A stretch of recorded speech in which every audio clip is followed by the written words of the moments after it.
Oh guys, look at what Sigma Canada sent over for review. This is the 60-600, yeah, you heard that right, 60-600 f4.5 to 6.3 sports lens. And this lens has actually changed my life for the better. In case that wasn't clear, just look at this thing, huh? Oh, and did I stick it on the little ZV-E10 so that I can have a 900mm focal equivalent? You bet your sweet buttocks. Let's talk about it.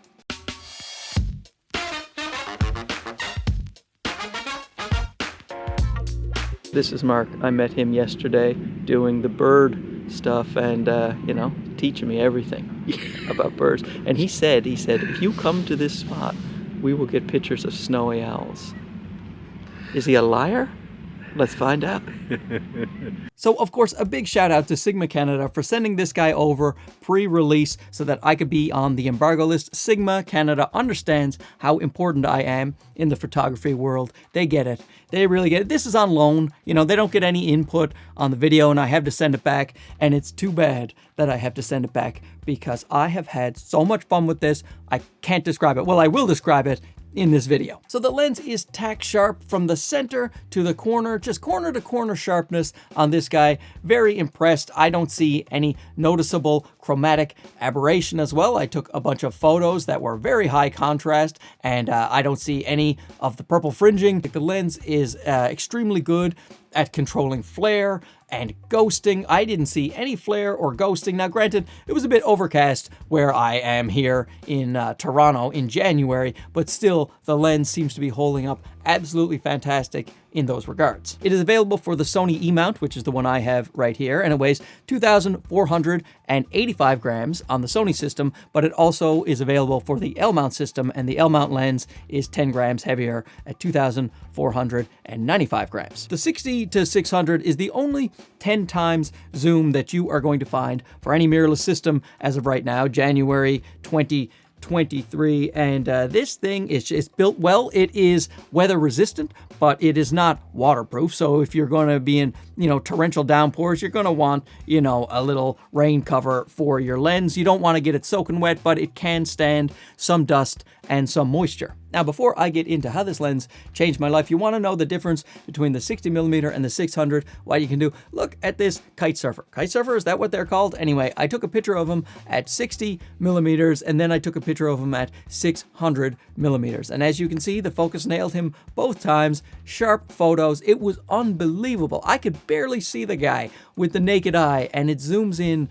that far. So like for you people who want to do sports, one of the examples they give in the literature is if you're behind home plate, you can take in the whole field and then you can zoom out and, see one of the outfielders. So look up his nose hairs. They didn't actually write that in the brochure, but I added that in for color. But you know what I mean? Like a lot of times you can find a lens like Sigma themselves sells a 150 to 200 and Sony sells 200 to 600, but to get all the way wide to 60, I mean, that's bananas. One lens, which is not that big, to be able to take and get a 60 to 600. There are so many people who will find that so very useful. So this is part of Sigma's sports line, and that is what it's intended for. It's intended for photographers that like to shoot a lot of sports, or if you want to shoot wildlife, or you want to shoot air shows, anything where you might utilize the 60 to 600mm focal length. So the minimum focus distance is 45 centimeters at the wide end and is 260 centimeters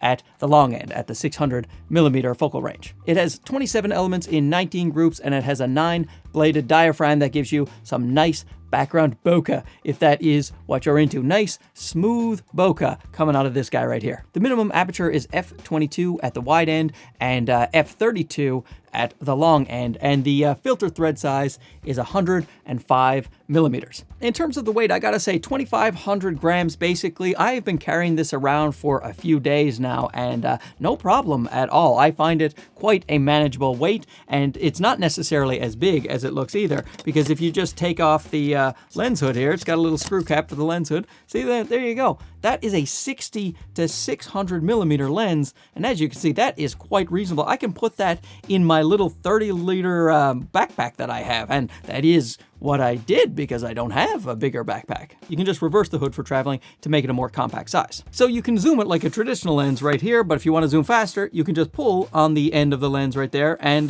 Bob is your uncle. If you don't want it to move at all, you can just lock it here, and now it is locked at the wide end. When you're at the long end, you can also lock it too to keep it steady where it is, but you can override the lock at the long end by just pushing a little bit harder. And you actually see those markings right there, the 600, 4, 3, 2. You can read numbers, right? You can lock the lens at any of the numbers as long as you line it up with this little line here. You can press the lock button and you can lock it in at that particular focal length.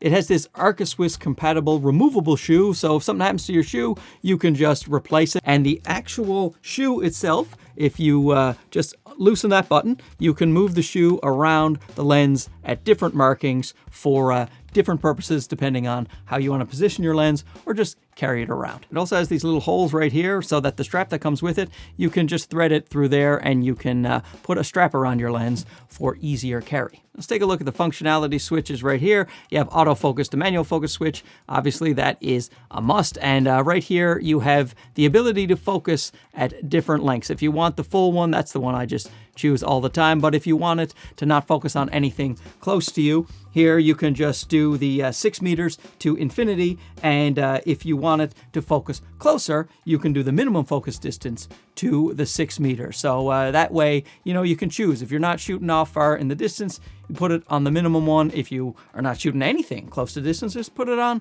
the maximum one. And then the camera has less guessing to do about what to focus on. But in truth, I just left it on full the whole time and it always knew what I wanted to focus on. The focusing is fantastic. We will get to that in a minute. First, we'll talk about something else fantastic, the OS, the optical stabilization. Now, right here, you'll see it has level 1 and level 2 and off. Now, I put it on level 1 all the time because that is what I wanted. That is the optical stabilization. They say at the long end, it is up to 6 stops. At the wide end, it's up to 7 stops. And I can believe that. This thing is absolutely fantastic when it comes to stability. Let me just show you here. I recorded it on my Ninja 5. That is just me hand holding at 600 millimeters, and I'm doing it as steady as I can. But those micro shakes, boy, do they come in big time when it's that zoomed in. So you turn on the optical stabilization, and look at that. Woof, that is crazy good, and it really helped me get my photos in focus that I will be showing throughout the video. Fantastic. And since I talked about the autofocus, let me show you on the Ninja 5 the autofocus. It is just really fast and flawless, and I love it very much. And they also said in the new firmware that they are getting before it's actually released to the public, it will even improve on the tracking in the autofocus. And I already loved the tracking when I was using it, and I just think it was great. So the idea that they're improving it just blows the mind. But one of the reasons the focus is so great is Sigma is using a new focusing system, the HLA, the High Response Linear Actuator focusing system. So it actually runs on electromagnetic. It's just a linear focusing system that moves very quickly around the lens, and it enables the heavy lens elements to be able to be moved very quickly. A stepping motor is a little less powerful, and it won't be able to move the heavier elements as fast. So this HLA system is absolutely fantastic. The focus is very snappy and dead silent. See this button right here, the C1 and C2, the C1, it emphasizes the stabilization when you look through the viewfinder, so you have a nice stable subject. And the C2, moderate mode, that makes the images smooth and natural through the viewfinder. The C1 is actually called dynamic view mode, that emphasizes the stability. It also has a couple of programmable buttons that you can use right there to program certain things to your camera. And for you L-mount people, I have even better news. It is compatible with the teleconverter, the 1411 and the 2011. So you could get the 2011, that's a 2x teleconverter. So this thing would be 1200 millimeters at the long end. Boy, oh boy, I tell you what, you get that new Panasonic S5 II. Get that 2x teleconverter. Oh my goodness. I don't know if it's compatible with Sony's teleconverter, but I do know the last Sigma lens, the 150-600, was not compatible, so I'm not holding my breath that it will be with the Sony. So how has this lens changed me? Well, I will show you some footage because I actually went outside and did something for once. As many people who watch my channel know, I am primarily a video shooter. I shoot a lot in studios, but I love photography. I love landscape photography. especially, but I am afraid of wildlife photography. To me, it seems too daunting. There's no way I can handle a lens at 600 millimeters. I'm not going to get anything in focus, or so I thought. And also, an added bonus, which I did not expect, is that I met people. I met human beings. There's people out there shooting bird photography, and you talk, you chat, and here's the first guy I met. All right, this is Mark. I have found him on the path. I was just out here looking for wildlife, and this guy shoots birds. He's a birder here in Toronto, also carrying Sony cameras, just like me. I have shown him this lens, and that is illegal. It's under embargo right now, so we're gonna have to get rid of Mark. Here's Mark right now. We're on the little ZV-E10, and he saw a what yesterday? Snowy owl, and he won't tell me where it is, so I'm going to follow him until I can find it. Top secret. It is top secret, just like this lens. I will not get one single picture of a snowy owl, I guarantee you that, with this giant lens, which would be too bad, because that would make me look like a professional, which I am not. And neither am I. Yeah, Mark's been teaching me all about birding here. Oh, no, definitely not. Mark, the other Mark, not me, is the professional, not me. Let's not kid ourselves. That's right, you hear that, kids? Me. Not this guy. He's going to start a YouTube channel. He's going to eclipse my numbers in about 5 minutes. We're going to get him. We're going to get him. Make sure you subscribe to the channel that he has not yet started. So Mark thinks he saw a bald eagle, and we scared him off. Well, I scared him off because I was talking. I like to talk. And now he's back there on his own. I don't know why he left me. I have to go pick up my kid at daycare. So now Mark is off on his own to try to find the bald eagle that he definitely screwed up. He screwed up that shot. Not me. Now that story is not over. I did not see a snowy owl that day, but I did take some pictures of some of the wildlife in the area right there, and I also took a photo of an airplane. I just was passing overhead, so I pointed the camera at it. I didn't expect to be able to get it, and it's just sharp, tack sharp. You can read Porter on the side, and that's at 1/200th of a second. I mean, just crazy. I didn't think I'd be able to do anything like that, but the stability and the focusing in this lens, it let me do the job quite easily. So very impressed with that. And now let's go to part 2 of that story, because I met up with my new friend Mark the next day at the place where he said an owl would be. This is Mark. I met him yesterday doing the bird stuff and, teaching me everything about birds. And he said, if you come to this spot, we will get pictures of snowy owls. Is he a liar? Let's find out.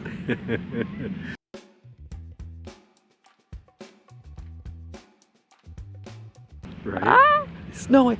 Because who is a professional? Me. No one has ever gotten a picture of a snowy owl on a dock with a 600mm lens. Nobody. It's a first. You're welcome.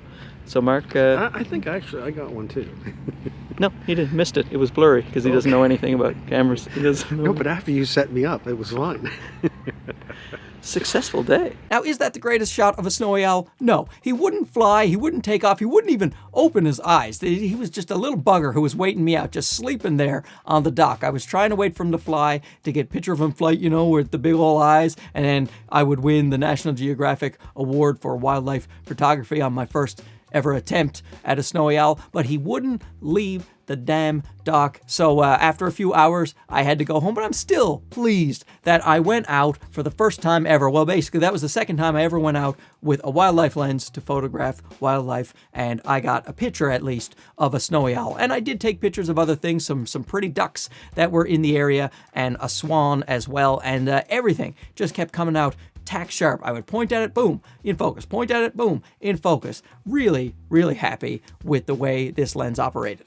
But I mean it when I say this lens has really changed my life in terms of my perspective on photography. I did not think I would want to be a wildlife photographer. I didn't think I would have the ability to do it, nor did I think I'd have the desire. But after going out and doing it with this lens and my A7 IV, I had a lot of fun. And I met some people. Do you know that they say that your happiness, if you meet people, new friends, that is equivalent to you having the best first date of your life in terms of measurement of happiness? Now, I don't know if meeting Mark is equivalent to me, meeting my wife, but who am I to argue with science? All I know is I went out, I got some exercise, I met some nice people, and I had the thrill of taking some pictures of some rare birds. And now let me show you some pictures I took on the little Sony ZV-E10. It looks ridiculous attached to Doug, but it works just fine.